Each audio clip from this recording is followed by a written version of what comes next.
नमस्कार, मैं हूं करिश्मा श्रीवास्तव और आप देख रहे हैं आईएनएस न्यूज प्लस। खबरों की शुरुआत करें उससे पहले एक नजर हेडलाइंस पर। उत्तराखंड के चमोली में आपदा के बाद से लगातार जारी रेस्क्यू ऑपरेशन तपोवन सुरंग को साफ करने की कवायद जारी। राज्यसभा में बोले शाह 14 वर्ग किलोमीटर क्षेत्र जितना बड़ा था टूटा ग्लेशियर। राज्यसभा से 4 सांसदों का खत्म हो रहा कार्यकाल। सांसदों को राज्यसभा में विदाई के दौरान भावुक हुए पीएम मोदी। मैं आपको सेवानिवृत्त नहीं होने दूंगा, मेरे दरवाजे हमेशा आपके लिए खुले हैं। कुरुक्षेत्र के किसान महापंचायत में हजारों की संख्या में पहुंचे किसान। कई किसान नेताओं ने भी की शिरकत। टिकैत ने कहा, बॉर्डर पर किसानों की संख्या और बढ़ानी होगी। किसानों की महापंचायत एक के बाद एक लगातार हो रही है, तो वहीं मंगलवार को कुरुक्षेत्र में भी किसानों की एक महापंचायत हुई, जहां पर हजारों की संख्या पर किसान आए और उन्होंने अपना किसान संगठनों को और इस किसान आंदोलन को अपना समर्थन दिया है। इसमें राकेश टिकैत भी मौजूद थे। राकेश टिकैत समेत कई किसान नेता भी मौजूद थे और वहां पर राकेश टिकैत ने कहा कि बॉर्डर्स पर और किसानों की संख्या अब बढ़ानी होगी। देखिए पूरी रिपोर्ट और जानिए क्या कहा राकेश टिकैत ने। बॉर्डरों से शुरू हुए किसान आंदोलन को अब गांव-गांव से समर्थन मिलने लगा है। पिछले करीब 10 दिनों से किसानों की महापंचायत हो रही है, जिसमें हजारों की संख्या में किसान पहुंचकर अपना समर्थन दे रहे हैं। राकेश टिकैत के गांव से शुरू हुई महापंचायत की गूंज हरियाणा तक पहुंच गई है।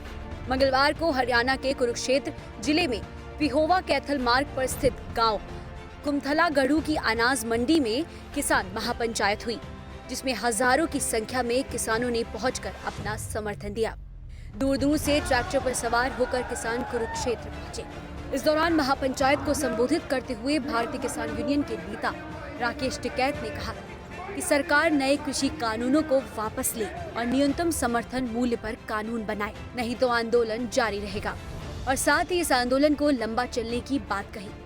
गौरतलब है कि केंद्र के 3 नए कृषि कानूनों को लेकर गतिरोध अब भी बरकरार है।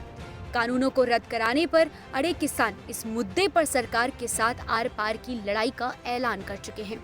इसके लिए दिल्ली की सीमाओं पर किसानों का आंदोलन आज 76वें दिन भी जारी है।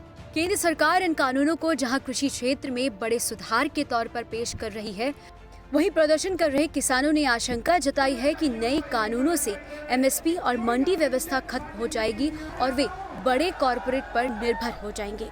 ब्यूरो रिपोर्ट, खबर आईएनएस। संसद का बजट सत्र जारी है। इसी बीच कांग्रेस के नेता गुलाम नबी आजाद समेत 4 सांसदों का मंगलवार को विदाई समारोह था, जिसमें प्रधानमंत्री नरेंद्र मोदी ने राज्यसभा को संबोधित किया। दरअसल विपक्ष के नेता गुलाम नबी आजाद का कार्यकाल खत्म होने वाला है और उन्हीं से जुड़ा एक वाकया याद करके प्रधानमंत्री मोदी भावुक हो उठे। राज्यसभा में विपक्ष के नेता गुलाम नबी आजाद समेत 4 सांसदों का कार्यकाल खत्म होने जा रहा है, जिसके लिए मंगलवार को उन्हें सदन में विदाई दी गई। प्रधानमंत्री राजनीति में और सदन में गुलाम नबी आजाद के योगदान का उल्लेख करते हुए भावुक हो गए और कहा कि आप सदन से सेवानिवृत्त हो रहे हैं, लेकिन मैं आपको सेवानिवृत्त नहीं होने दूंगा। मेरे दरवाजे हमेशा आपके लिए खुले हैं और हमें आपके योगदान और सलाह की जरूरत होगी। इसके साथ ही पीएम मोदी ने उन दिनों को भी याद किया जब वे गुजरात के मुख्यमंत्री थे और कश्मीर में गुजराती पर्यटकों पर हमला हुआ था। उन्होंने कहा, जब कश्मीर में गुजराती पर्यटकों पर हमला हुआ था तो सबसे पहले आजाद ने ही मुझे इसकी सूचना दी थी और वे लगभग रो पड़े थे। बता दें कि कांग्रेस के वरिष्ठ नेता गुलाम नबी आजाद का 15 फरवरी को कार्यकाल खत्म होने जा रहा है। साथ ही वे उच्च सदन में विपक्ष के नेता के पद से भी हट जाएंगे।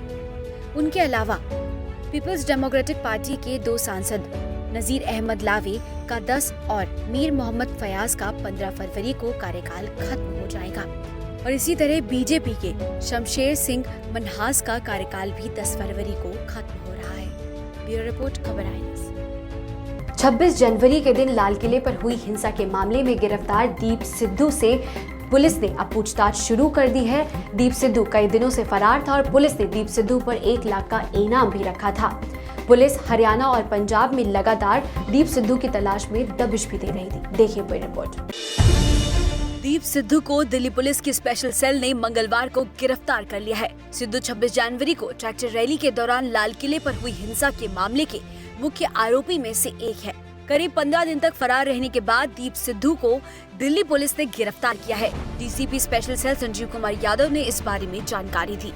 दीप सिद्धू नामक एक शख्स का प्रमुख भूमिका था, उसकी तस्वीरें भी पब्लिक डोमेन में है, तमाम देशवासियों ने देखा है। इस आरोपी दीप सिद्धू के ऊपर दिल्ली पुलिस ने 1 लाख फ्लैश नीचे किया था।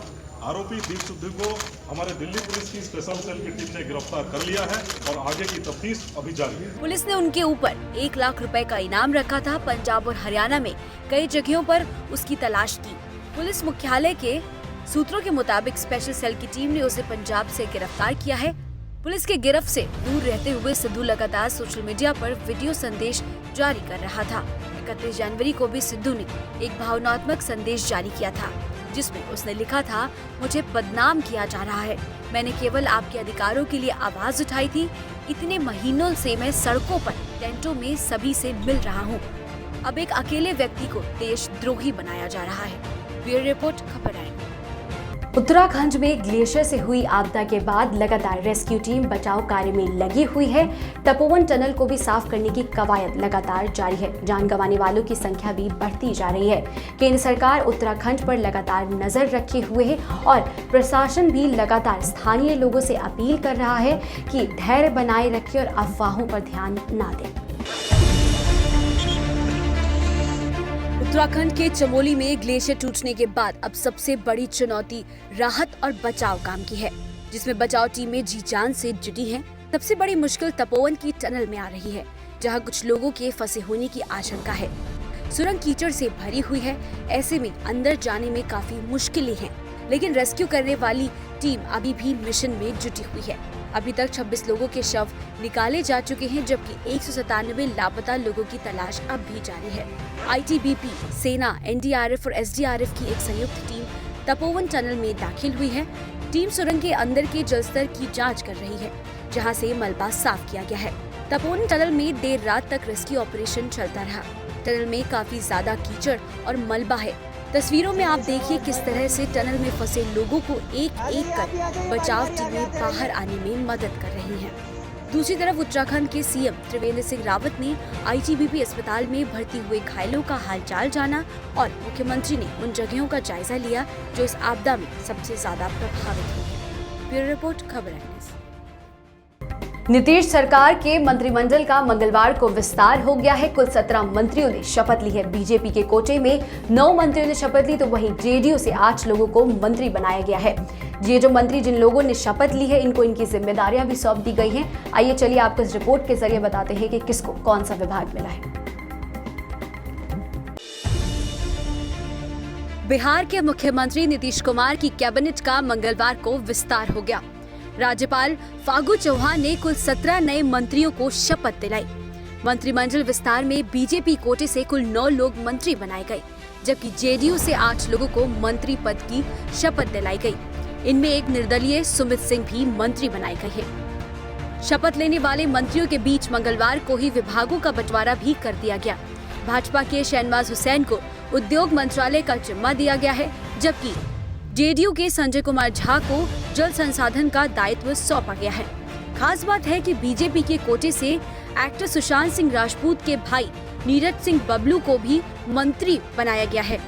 नीरज सिंह को मुख्यमंत्री नीतीश कुमार ने बिहार का पर्यावरण, वन एवं जलवायु परिवर्तन मंत्री बनाया है। आपको बता दें कि बीजेपी के कोटे से शहनवाज हुसैन, नितिन नवीन, नीरज कुमार बबलू, सम्राट चौधरी, सुभाष सिंह, आलोक रंजन झा, प्रमोद कुमार, जनक राम और नारायण प्रसाद मंत्री बने। वहीं जेडीयू के कोटे से लेसी सिंह, जमा खान, जयंत राज, मदन सहनी, श्रवण कुमार, संजय झा और सुनील कुमार मंत्री बने। इसके साथ ही निर्दलीय विधायक सुमित सिंह भी मंत्री बनाए गए। ब्यूरो रिपोर्ट, खबर INS। 3 दिन के बाद पेट्रोल और डीजल के दामों में एक बार फिर से बहुत बड़ी वृद्धि मंगलवार को दर्ज की गई है। राजधानी दिल्ली में पेट्रोल के दाम रिकॉर्ड हाई पहुंच गए हैं। इस समय राजधानी दिल्ली में पेट्रोल की कीमत 87 रुपए प्रति लीटर से भी ऊपर जा चुकी है। वहीं अंतर्राष्ट्रीय बाजार में कच्चे तेल की कीमत में भी वृद्धि दर्ज की जा रही है। देखिए पूरी रिपोर्ट और जानिए किन महानगरों में पेट्रोल का और डीजल का क्या है दाम। पेट्रोल और डीजल के दाम में 3 दिन के विराम के बाद मंगलवार को फिर बड़ी वृद्धि दर्ज की गई। पेट्रोल का भाव दिल्ली में पहली बार 87 रुपए प्रति लीटर के ऊपर चला गया है। दिल्ली में पेट्रोल और डीजल के दाम में 35 पैसे प्रति लीटर की बढ़ोतरी हुई है। उधर अंतर्राष्ट्रीय बाजार में कच्चे तेल का भाव एक साल से ज्यादा समय के ऊंचे स्तर पर बना हुआ है। बेंचमार्क कच्चा तेल ब्रेंट क्रूड $61 प्रति बैरल के ऊपर चला गया है, जो कि 24 जनवरी 2020 के बाद का सबसे ऊंचा स्तर है। तेल कंपनियों ने मंगलवार को पेट्रोल का भाव दिल्ली में 35 पैसे, कोलकाता में 33 पैसे, मुंबई में 34 पैसे और चेन्नई में 31 पैसे प्रति लीटर बढ़ा दिया। वहीं डीजल के दाम में दिल्ली और कोलकाता में 35 पैसे, मुंबई में 37 पैसे और चेन्नई में 33 पैसे प्रति लीटर का इजाफा हुआ है। आपको बता दें कि इंडियन ऑयल की वेबसाइट के अनुसार पेट्रोल के दाम बढ़कर प्रति लीटर दिल्ली में 87 रुपए 30 पैसे हो गए हैं, कोलकाता में 88 रुपए 63 पैसे हो गए हैं, मुंबई में 93 रुपए 83 पैसे हो गए हैं, वहीं चेन्नई में 89 रुपए 70 पैसे हो गए हैं। और अगर डीजल के दाम की बात करें तो डीजल की कीमतें प्रति लीटर दिल्ली में 77 रुपए 48 पैसे, कोलकाता में 81 रुपए 6 पैसे, मुंबई में 84 रुपए 36 पैसे और चेन्नई में बढ़कर 82 रुपए 66 पैसे प्रति लीटर हो गई है। ऊर्जा विशेषज्ञ बताते हैं कि वैश्विक अर्थव्यवस्था में रिकवरी के साथ तेल की मांग बढ़ने की उम्मीदों से दाम में तेजी बनी हुई है, जिसे तेल के उत्पादन में कटौती से सपोर्ट मिल रहा है। ब्यूरो रिपोर्ट, खबर INS। फिलहाल INS न्यूज प्लस बुलेटिन में इतना ही। इजाजत दीजिए, नमस्कार।